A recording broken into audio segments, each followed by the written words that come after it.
We'll be following that for you as well.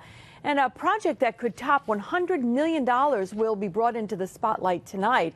Albany Medical Center wants to fix up part of the Park South area with some new housing, stores, and office space.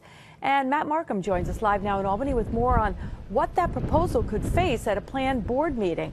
Matt, how's it looking?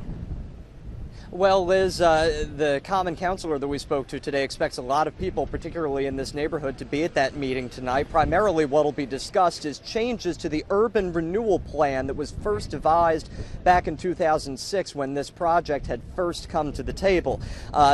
The biggest changes since then include more parking that is scheduled to come to this area and a 6-story building here instead of a 4-story building. So the public is being asked to give some input on that project. There are several blocks as well, 3 blocks, that homes have to be demolished here, and of course that means the relocation of some people. 37 homes. It's a $360 million project to accommodate more beds at the hospital and business as well.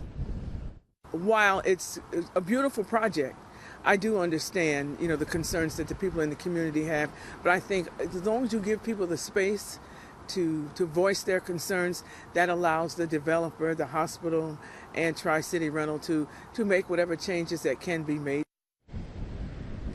If you've been down New Scotland Avenue recently or in the last couple of years, you know that Albany Med kind of has a city of its own here. So there is a lot of attention that will be paid to this by people who work and live in this neighborhood. Liz, that meeting is scheduled at City Hall at 7 o'clock. All right. And Matt, you're right. I mean, that area has just grown so much, especially for someone like me who grew up in this area, to see what it's become. I can't really even envision how much more it could become. I mean, there's a lot of stuff packed very closely together there. Yeah, and there is a lot of neighbors who live in this area too. When we had first started talking about this a couple of months ago, there were some people who said they were really looking forward to this, a kind of revitalization of the community that, as you can see, has already been started. However, again, there is the concern about the people who live in these homes and where they'll go after this. All right, and so those people that are displaced are just pretty much in a holding pattern until this is all resolved.